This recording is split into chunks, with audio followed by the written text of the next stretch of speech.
This episode is part one of a three-part series that focuses on effective moderation processes at multiple junctures.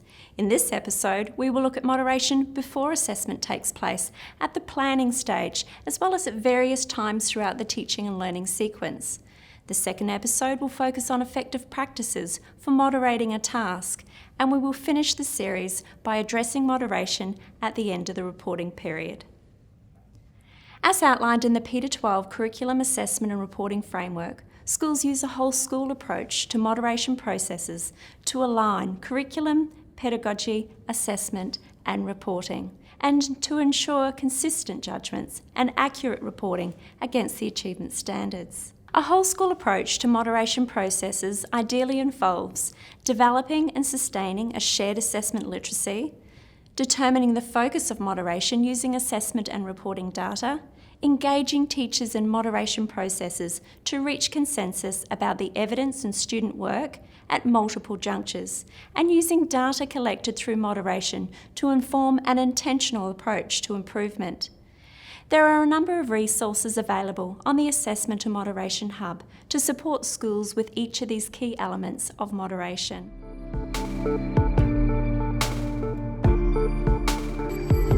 At the before juncture, the purpose is to support teaching teams to develop a shared and deep understanding of the targeted aspects of the achievement standard being assessed, and to align curriculum, pedagogy, assessment and reporting. The types of activities that schools engage in during this time will depend on a number of factors, including the school context, the explicit improvement agenda, teacher capabilities, and whether it's a previous or newly developed unit and assessment being moderated. Let's consider some example activities that can be found on the Assessment and Moderation Hub. Under the Moderation tab, in the Use Strategies to Engage in Moderation Processes drop-down, there's an activity card with instructions to support curriculum leaders to facilitate moderation processes, as well as example guiding questions for conversations. Example activities include, but are not limited to, aligning targeted aspects of the achievement standard with other curriculum elements, quality assuring assessment and marking guides, quality assuring the teaching and learning sequence, and reviewing and refining the pedagogical practices and teaching strategies used in the teaching and learning sequence.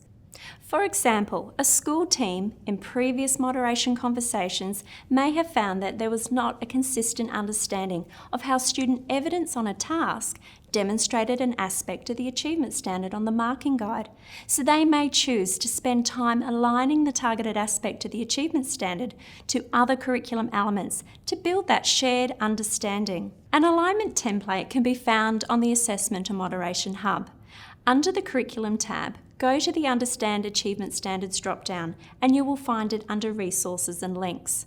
Alternatively, there may be a need to quality assure the summative assessment task and related marking guide to ensure they align with the targeted aspects of the achievement standard being assessed, to ensure the design of the assessment is inclusive. Resources to support quality assuring summative assessment and marking guides can be found under the Assessment tab. Once the task and marking guide are quality assured, teachers can engage in professional conversations about the teaching and learning sequence to ensure that students are provided with an opportunity to learn what is being assessed in the context of the unit. It may be the case that a school has a group of year level teachers who have previously taught a unit of work. Effective moderation processes last time resulted in consistent and accurate judgments. Therefore, more time can be spent on identifying the best pedagogical practices and teaching strategies to cater for the diverse needs of all students in the cohort. There may be opportunities for teaching teams to meet throughout the teaching and learning sequence, engaging in rich conversations about student learning and effective pedagogical practices, using formative assessment to monitor how well students are progressing towards the achievement standard, and differentiating the teaching and learning. For more information about employing effective pedagogical practices and high-impact teaching strategies through a whole school approach to pedagogy, see the Pedagogy tab on the Assessment and Moderation Hub. Your school may prioritise reviewing and refining other components of the unit plan during this time in order to cater to the diverse learning needs of all students.